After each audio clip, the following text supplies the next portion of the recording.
ஆடி மாசம் வர வெள்ளிக்கிழமையில ஏதாச்சும் ஒரு வெள்ளிக்கிழமை சாமி கும்பிடுவேன்.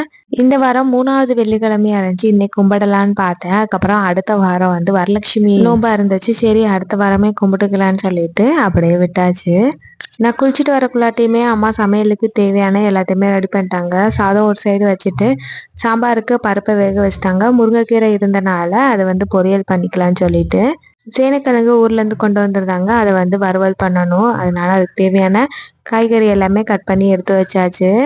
சைட்ல எனக்கு குடிக்கிறதுக்கு மாதுளம்பழ ஜூஸும் போட்டு வச்சாச்சு. இந்த மாதிரி பண்ணி கொடுத்தா நல்லா இருக்கும்.